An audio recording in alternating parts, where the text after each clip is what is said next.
Sir ఇప్పుడు ఒక బిల్డర్‌కి customer డబ్బులిచ్చేసి, ఇంకా డెలివరీ రాకపోతే ఏం జేయాలి సార్? కస్టమర్ ఏం జేయాలి? అంటే మీరేమైనా కేస్ స్టడీస్ ఇది ఇలాంటి క్వశ్చన్‌లు మీరు ఓపెన్ ఫోరం అడిగితే మేము మాట్లాడాలంటే డౌట్ ఇబ్బంది ఆ! వస్తాయి. ఫోన్ కాల్స్ వస్తాయి మాకు. నేనేమంటానంటే prevention is better than cure. ఎందుకంటే మన డిసీజ్ వచ్చేంత రాకుండా చూసుకోవడం బెటర్. అందుకని మనం చాలా వీడియోస్‌లో ఏం చెప్పాము మనం, మీరు ఏదైనా property first time, second time కొనుక్కుంటే గనక ఒక రియల్ ఎస్టేట్ ఏజెంట్‌ని అప్రోచ్ అవ్వండి. ఒక హ్మ్. ప్రొఫెషనల్ ఏజెంట్, అనుభవం ఉన్న ఏజెంట్‌ని. అప్పుడు ఏమవుతుందంటే వాళ్ళు మీకు గైడ్ చేస్తారు. వాళ్ళకున్న అనుభవాన్ని మీకు హెల్ప్ హ్మ్. చేస్తారు. సో హ్మ్. మీకు లాస్ అయ్యేవి, మోసపోయే అవకాశాలు కొంచెం తక్కువ ఉంటాయి. హ్మ్. మీరు 10, 20 ట్రాన్సాక్షన్ చేసుంటే మీరు చేసుకోండి. ఒకటి రెండోసారి కొనడం ఫస్ట్ టైం అయితే డెఫినెట్‌గా మీరు అప్రోచ్ అవ్వడం బెటర్. సరే ఓకే. అది అయిపోయింది. మీరు వినలేదు. నేను ఒక ఎగ్జాంపుల్ చెప్తాను. ఫారెన్ వెస్టర్న్ కంట్రీస్‌లో ఒక లేడీ ఫోన్ చేసేది. ఒక 3,00,00,000 ఫ్లాట్ ప్రీ లాంచ్‌లో 90% కట్టేసారు. నా ఓకే. దగ్గర కన్సల్టెన్సీ తీసుకున్నారు. తీసుకున్న తర్వాత నేను వద్దని చెప్పాను. నాతో మాట్లాడడం పెట్టేశారు. నాతో మాట్లాడిన వారం రోజులుగా ఏ ప్రాజెక్ట్‌లో వద్దనని ఆ ప్రాజెక్ట్‌లోనే కొన్నారు. నేను కొనుక్కున్నా. వాళ్ళ డబ్బులు వాళ్ళ ఇష్టం. కరెక్ట్ 1 ఇయర్ తర్వాత ఫోన్ చేశారు. సార్ నా ఇబ్బందుల్లో ఉన్నాను. ఏమైందమ్మా? మీరు కొనొద్దన్నారు కానీ మేము తెగించి కొన్నాం సార్. 90% పేమెంట్ కట్టాం ప్రీ లాంచ్‌లో. హ్మ్. ఇప్పటివరకు అసలు పర్మిషన్‌లే రాలేదు. రేరా రాలేదు. డీటీసీకి రాలేదు. కన్‌స్ట్రక్షన్ స్టార్ట్ అవ్వలేదు. ఏం చేస్తాం? చెప్పినప్పుడు మీరు వినాలి కదా! నా డబ్బులు పోయాయి, మీ డబ్బులు. అవును.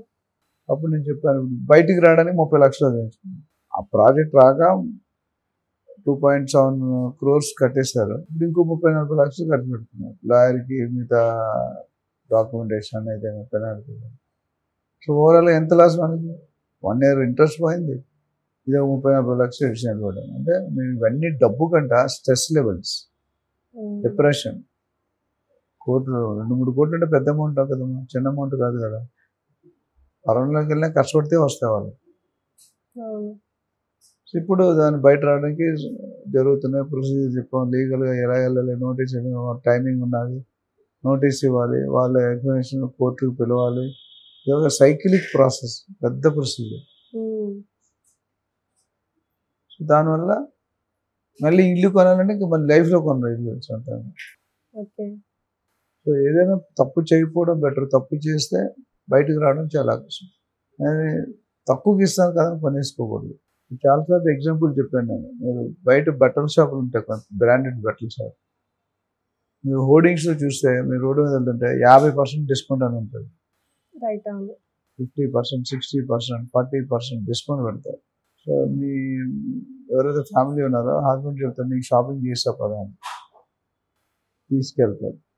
ఏ మ్యారేజ్ డేకో, బర్త్‌డేకో, సమ్ అకేషన్. చీరలు చూపివ్వవు అంటే రూ. 50,000 చీర చూపిస్తారు. 50% డిస్కౌంట్.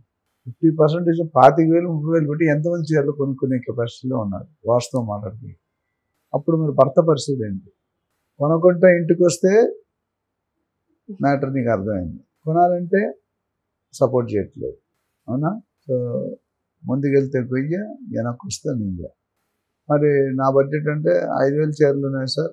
20% ఇస్తాను, 10% ఇస్తాను. మరి 50% రాసామంటే అక్కడ అప్ టు 50% రాసారు. మీరు 50% చూడలేదు, చూసారని అప్ టు చూడలేదంటారు. ఎందుకంటే రాస్తాడు పాపం, ఆయనది ఏం తప్పులేదు. టెక్నిక్‌గా 50% ఇంత రాస్తాడు, 2% ఇంత రాస్తాడు. అప్ టు అనేది. సో ఫ్రీగా వస్తే డిస్కౌంట్, ఎక్కడైనా డిస్కౌంట్ ఉన్నంత క్వాలిటీ కూడా ఆలోచించుకోవాలి. ఇప్పుడు కొన్ని టీవీ కంపెనీలు ఉన్నాయి. స్టాండర్డ్ కంపెనీ ఇండియాలో ఎక్కడ కొనుక్కున్న ఒకటే ప్రైస్. కొన్ని other company makes same TV. దాని మీద 40%, 50% తక్కువ ఉంటుంది. అది కూడా ఇది 10 సంవత్సరాలు లైఫ్ ఇస్తే 2, 3 సంవత్సరాలు లైఫ్ అయిపోతుంది. సో హ్మ్. పిండి కొలిది రొట్టె ఉంటుంది. ఎవరైనా డిస్కౌంట్ ఇస్తున్నారు అంటే తొందరపడి వెళ్ళిపోయి ఎమోషన్‌లోకి వెళ్ళి కొనేసుకోకూడదు. ఎందుకు తగ్గిస్తున్నాడు? ప్రీ లాంచ్‌లో అర్థం ఏంటి? వాడి దగ్గర డబ్బులు లేవు కాబట్టి పబ్లిక్ దగ్గర డబ్బులు కలెక్ట్ చేసి కడదామని. కానీ బిల్డర్ ఇంటెన్షన్ మంచిగానే ఉంటుంది అప్పుడు. తర్వాత ల్యాండ్ లీగల్‌గా పోవాలి. రైట్. అవును. లీగల్‌గా పోతే పర్మిషన్ రాదు. హ్మ్. పర్మిషన్ రాకపోతే మీరు కట్టడానికి లేదు. సో ఇదంతా ఒక సైక్లిక్ ప్రాసెస్. ఓకే. సో మీరు ఎప్పుడైనా ఫ్రీ లాంచ్ కానీ డిస్కౌంట్ అంటే ఒకటికి రెండు, డిస్కౌంట్ అంటే ఒకటికి 2 సార్లు. 10,000 నీకు 6,000కి ఎందుకు ఇస్తాడమ్మ? హ్మ్. కీడెంచి మేలు ఎంచాలి అంటారు. అవునా? ఎందుకంటే పెద్దలు చెప్పింది సామెత, నేను చెప్పింది కాదు. ఫస్ట్ రీసెర్చ్ చేసుకోండి. అందుకనే ఏజెంట్ ద్వారా వెళ్తే మీకు మోసపోయే అవకాశాలు తక్కువ ఉంటాయి. నువ్వు ఉండదని చెప్పను, బట్ మినిమైజ్ అయిపోతాయి. అయితే ఇంకా మోసాలు ఇవన్నిటిని ఎలా అరికట్టాలంటారు సార్ మరి? అలాంటి సిస్టమ్ ఉంటుంది. ఇప్పుడు మీలాగా వందలు లక్షల మంది వెయిట్ చేస్తున్నారు. కోర్టులో వేసుకుంటే ఆ కేసు సాల్వ్ అయ్యేసరికి మీరు ఉంటారో లేదో ఎవరికి తెలియదు. అది 10 సంవత్సరాలు పట్టవచ్చు, 20 సంవత్సరాలు పట్టవచ్చు, 30 సంవత్సరాలు పట్టవచ్చు. మీకంటే ముందు మీ మోసపోయిన చాలా మంది ఉన్నారు కదా, వాళ్ళని క్లియర్ చేసి మీ దగ్గరికి వస్తారు. ఎందుకు మోసపోతారు? మీరు చదువుకున్నారు, వెబ్సైట్ ఉన్నాయి. మనం ఒక వీడియోలో కూడా మాట్లాడడం, ఒక ప్రాజెక్ట్ సెలెక్ట్ చేసుకునే ముందు లాస్ట్ టైం మాట్లాడాం. ప్రాజెక్ట్ సెలెక్ట్ చేసుకొని ఏమేమి ఫ్యాక్టర్స్ మనం పరిగణలోకి తీసుకొని అవి ఫాలో అయితే మీ ఇన్వెస్ట్మెంట్ సేఫ్గా ఉంటుంది. లేకపోతే టికెట్ లేని ప్రయాణం ఎక్కట్లు. టికెట్ లేకుంటే బస్సులో ఏమవుతుంది? పెనాల్టీ వేస్తాడు. ట్రైన్లో మీరు పట్టుకున్న 1000 రూపాయల టికెట్ 10,000 జరిమానా వేస్తారు. మీరు ట్రైన్ మధ్యలో అయితే ట్రైన్ స్టార్ట్ అయిందంటే పెనాల్టీ కట్టమంటారు. సో ఈ మోసాలు అనేది ఎంత మాట్లాడుకున్నా తక్కువే. మనం మాట్లాడుకున్న ఎన్నైనా 100 ఎగ్జాంపుల్స్ ఇస్తాను. The better way is please do not get tempted with discounts, with pre launch offers. Builder ఎంత మంచిడైనా వచ్చే కష్టాలు ఏముంటాయి, వచ్చే ఇబ్బందులు ఏముంటాయి ముందు చూసుకోవాలి. బిల్డర్ ఉద్దేశం మంచిదే, కానీ పర్మిషన్ అడిగితే అప్పటికే డబ్బులు ఖర్చు పెట్టాడు ఆయన. నీకు తిరిగి ఇవ్వాలంటే ఒక 5 సంవత్సరాలు పడుతుంది. సో ఇవన్నీ లేకుండా ఉంటే బెటర్ ఏంటంటే బెస్ట్ వే లీగల్గా ప్రొఫెషనల్ ఏజెంట్ ద్వారా వెళ్ళండి. లీగల్ ఒపీనియన్ తీసుకోండి, ఈసీ తీసుకోండి. మనం చెప్పిన డాక్యుమెంట్స్ అన్నీ చూసుకొని చెక్ చేసుకుంటే అప్పుడు కొనాలా లేదా అండ్ బిల్డర్ని కలవండి. 1-to-1 ఓనర్ ఎవరైతే ఉన్నారో వాళ్ళని కలవండి, కలిసి 1-to-1 మాట్లాడండి. మాట్లాడినప్పుడు మనకి మంచి జరిగే అవకాశాలు చాలా ఉన్నాయి. ఇంకా దీన్ని మీకు ఎవరు మంచి ఏజెంట్ దొరకట్లేదు, మంచి బిల్డర్ దొరకట్లేదు అంటే మాలాంటి వాళ్ళు చాలా, నేనున్నాను, అలాంటి వాళ్ళు చాలామంది ఉన్నారు మార్కెట్లో.